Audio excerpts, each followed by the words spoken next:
Man, this Slayr album is just delicious, man. It is a must listen. If you've been in the underground space, or if you've just getting into the underground space, it doesn't matter. It doesn't matter. If you are a rap person, if you're a rock person, if you're a hyperpop, it doesn't matter. It doesn't matter. You have to listen to this album. You have to.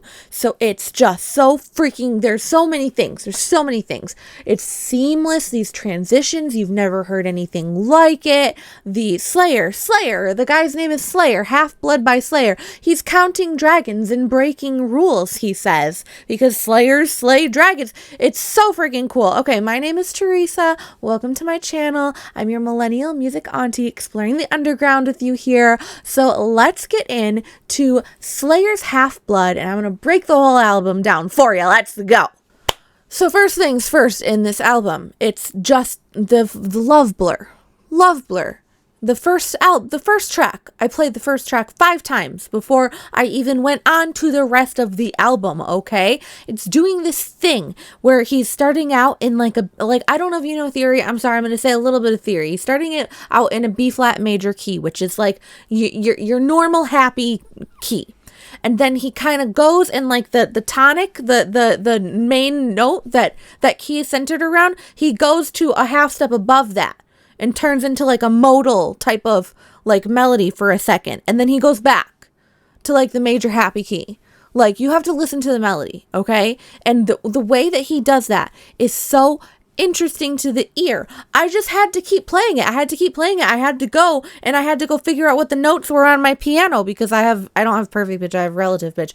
I had to go and play it. I had to go play the tune on the piano to figure out what the heck he was doing, because it was so interesting for me to freaking listen to. So you start off the album with this catchy little tune. It's got this surprising little softs to it. And it's just a love blur, and then it's like happy, but then it like slips into that, so it makes you feel like it's sad for a second, and then it goes to be happy again.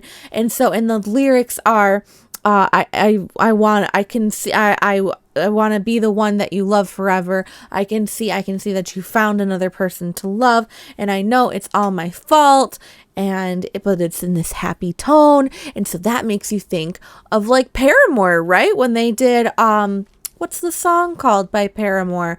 Now It's Not Coming to Me. Ain't it fun living in the real world? Ain't it fun being on your own? And it's in that happy, happy little tone. It's not the only time that Paramore has done that, but that's the main one that's coming to my mind.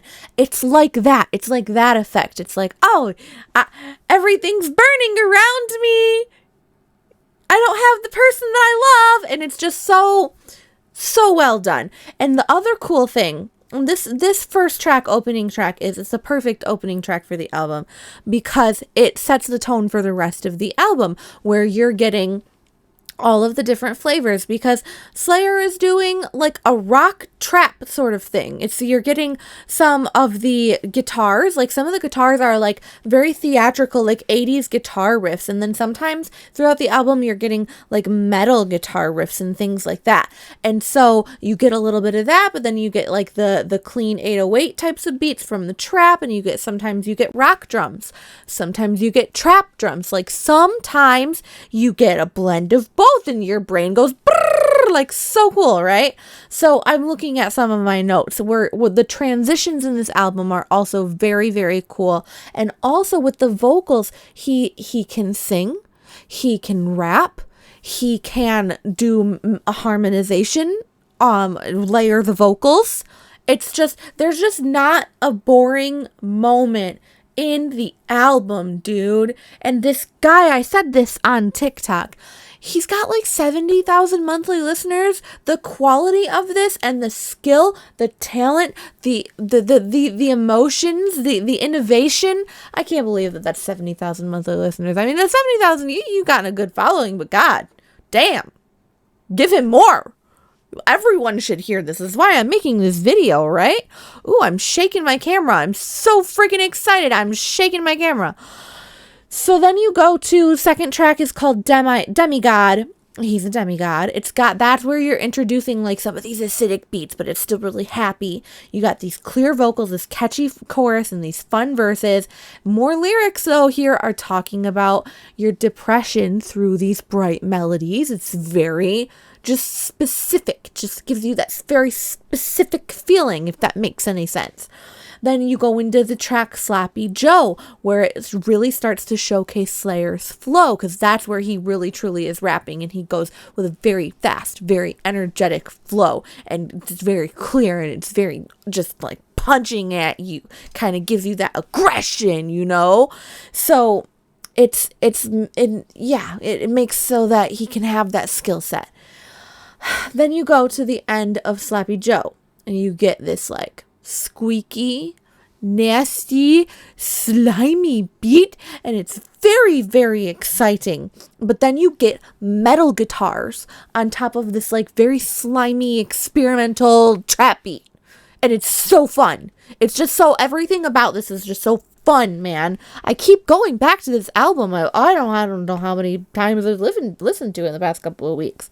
So then there's just crazy transitions between every single song, every single one. And there's only one song, and now I'm not remembering what it is now that I'm talking to you, but it cuts off, but it's very clear that it's intentional that it cuts off. And you're like, oh, where's my transition? Wow.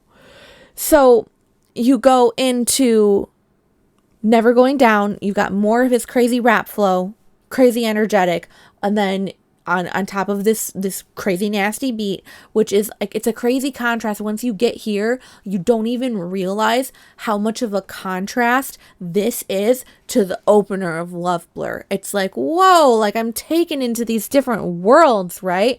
And then he also has more of the rap on the Wipe Your Nose, and that one is very Wipe Your Nose. It's the 80s, and you get this kind of different, even his rap styles, there's variation, and you're not bored with the rap styles. He's got a feature from, I think you pronounce it Easy Cody Lee on there, which is really nice. You're staying in that dark, hard beat kind of vibe, and then you get this crazy transition that flips you into 24/7, the track 24/7, and it's very smooth, and it comes back more with catchy melodies and a bright beat again, and you're like, oh. And so that's one of the reasons why this album is so good, because you're going on a little journey, and it takes you back to little things that you got hinted. It's like there was foreshadowing. It's like you're reading a novel type of thing. You get a phone interlude featuring TJ, which really gets you in your feels, and these vocals and beats are kind of reminiscent of the 2010s. And then you go into Power 4. Oh my gosh, that's where you get like a punk rock type of anthem voice sample in the background, and the way that the variation is made on that throughout, so freaking cool. It's just so catchy. It's transcendent, beautiful track. Then you go into Holding. It's another track with a really fun bright beat. And I wrote here also, a lot of these would go very hard at the club, because you're getting like the triumphant, like anthem-y kind of bright things, but then you're also getting the trap beats, and people can dance to that. It's just, this is why it's so cool. So it's got a beautiful, shimmery kind of electronic transition at the end of the track Holding. Then you go into Death by MP3, which is another kind of shimmery electronic beat, another banger, absolute banger. And then I love how the album ends. You go to Set in Stone. It's back to that harder beat, more of the energetic rap flow, and there's just like a holy amazing ear candy in the beat in Set in Stone. Oh, did I forget to talk about the Sky? I'm sorry. You have Death by MP3, and then you have The Sky, which is so freaking beautiful, and then you end with Set in Stone. You can't forget The Sky. Teresa, why did you forget The Sky? This is one of the most beautiful tracks on the album. So it's emotional, it's slow, and then it speeds up. We're getting like the treatment, the treatment with the violins. They're singing to us with the violins, and then it gets tender. It doesn't get too soft. It's still full of energy. And his truth came from the sky when he first saw her. That's the lyrics. The exposed mixed vocals, like it just goes where there's nothing and there's just the vocals at one point. And like if you do that wrong, then you do that wrong, but it's just so tastefully perfectly done here. And so because you get all these big sounds from the beaten up violins, and then the truth fell from the sky when I saw you. Oh. And then there is also a bonus track. So then you end with Set in Stone technically, but then there's a bonus track called If I Ever, which has another freaking amazing vocal layering in the bass. These melodies are so clever and catchy. It's just another freaking banger. Oh my gosh. I really love this album. I love this album. I feel like it was like specifically made for me because of like the elements that it has in it of the rock and sort of, because I mean like I say like I'm an OG like emo kind of kid, but I grew up listening to like classic rock, and there's like some of the guitars in there are reminding me of like Van Halen and Queen and stuff like that. And then you get the trap beats, you get like the heavy 808s, you get sort of the elements of like EDM and things, and then his rap is just so impressive, and it's just everything's so impressive. Crazy album, absolute must listen.